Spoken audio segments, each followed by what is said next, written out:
हरे कृष्णा, राधे राधे। कैसे हो आप सभी लोग। आशा करती हूँ कि आप सब कुशल मंगल से होंगे, अच्छे होंगे, स्वस्थ होंगे और प्रसन्न होंगे। तो जल्दी ही एकादशी हमारी पड़ने वाली है। तुलसी विवाह जिस दिन होगा तो उसी के बारे में आज का ये वीडियो है। तो नवंबर में किस दिन पड़ा है तुलसी विवाह और पूजा का शुभ मुहूर्त विधि क्या होगी वो इस वीडियो में जानेंगे। तो सबसे पहले कार्तिक का जो महीना होता है इसमें ही तुलसी विवाह किया जाता है। इसी दिन भगवान विष्णु अपनी निद्रा से जगते हैं। 4 महीने की जो उनकी निद्रा होती है तो उससे वो जगते हैं और सबसे सर्वप्रथम उनका तुलसी विवाह होता है। और उसी दिन से ही सारे मांगलिक कार्य जो होते हैं वो शुरू हो जाते हैं।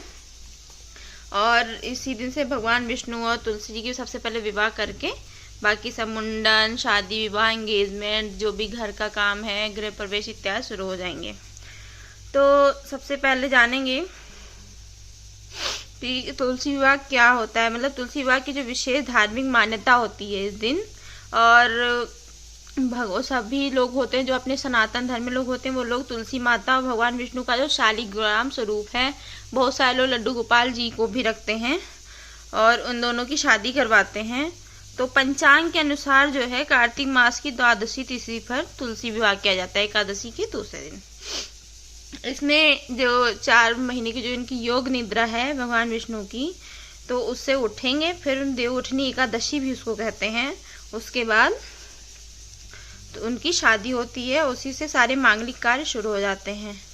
तो जो तुलसी जी का जो मतलब जो एकादशी तिथि है वो कार्तिक महीने की 22 नवंबर को रात को 11:53 से शुरू हो रही है और समापन जो होगा वो 23 नवंबर की रात को 9:01 पे हो जाएगा। तो द्वादशी तिथि इस बार 23 नवंबर से शुरू होकर अगले दिन 24 नवंबर शाम को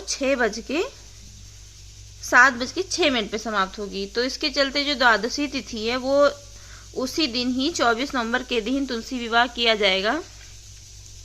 यानी कि आपको 23 नवंबर को तो एकादशी होगी और 24 नवंबर को उनका विवाह हो गया। ये दोनों उदया तिथि के अनुसार ही हैं। और तुलसी विवाह का जो शुभ मुहूर्त है वो 24 नवंबर की सुबह 11:43 से लेकर दोपहर 12:26 तक रहेगा। और उसके बाद अगला जो शुभ मुहूर्त है वो दोपहर 1:54 से लेकर दोपहर 2:38 तक है। तो इन दोनों मुहूर्तों में आप पूजा कर सकते हैं, विवाह कर सकते हैं। उसके अलावा बहुत सारे लोग भोर में उठ के भी करते हैं, तो अब भी कर सकते हैं, पूरे दिन कर सकते हैं। लेकिन ये जो दोनों मुहूर्त हैं ये दोनों काफ़ी शुभ मुहूर्त है। इसमें आप पूजा करेंगे, उनका विवाह करवाएंगे तो उसका काफ़ी अच्छा फल प्राप्त होगा।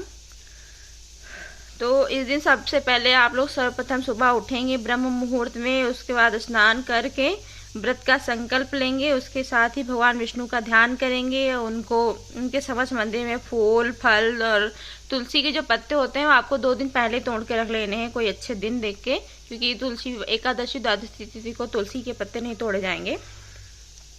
और भगवान विष्णु को जगा करके मतलब उनका जो गंगा जल छिड़क के अपना मंदिर पवित्र करेंगे, व्रत का संकल्प लेंगे और फिर तुलसी माता को जल अर्पित करेंगे। और तुलसी विवाह के लिए मूली, सिंघाड़ा, बेर, सीताफल यानी कि शरीफा, अमरूद, गन्ना, लाल चुंदरी और 16 श्रृंगार और शकरकंद, ये सब चीज़ें लाएंगे पूजा सामग्री में। मतलब ये सब चीज़ें जो है उनकी पूजा सामग्री में उनके विवाह में यूज़ किया जाता है।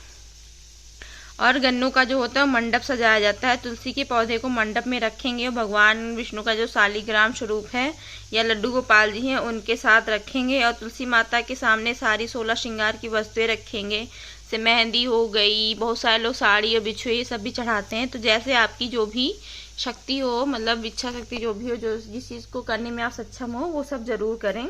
और सिंदूर चढ़ाइए। उसके बाद चावल को उनके ऊपर अर्पित करिए, सभी फलों का भोग लगाइए।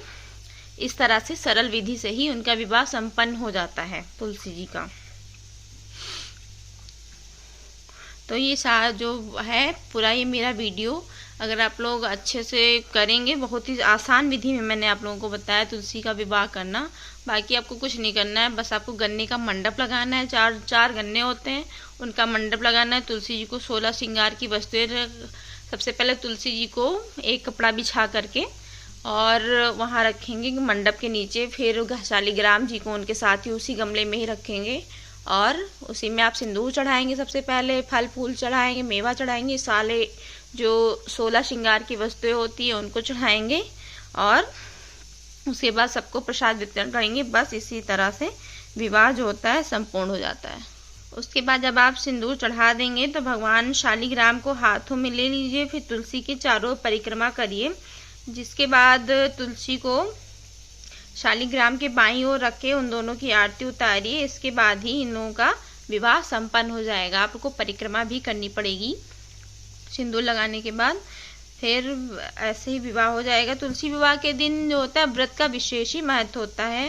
तो इस दिन जो लोग भी व्रत करते हैं उनके पूर्व जन्म के पाप और भी बहुत सारी जो दुख होते हैं वो सबसे उनको मुक्ति मिल जाती है।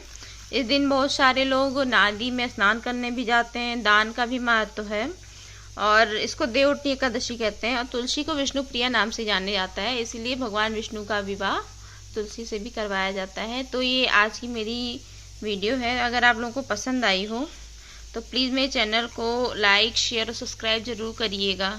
जय श्री राधे श्री हरिदास। और दूसरों से शेयर भी करिएगा कि लोगों को जल्दी से पता चल जाए कि तुलसी विवाह कब है। जय श्री राधे श्री हरिदास।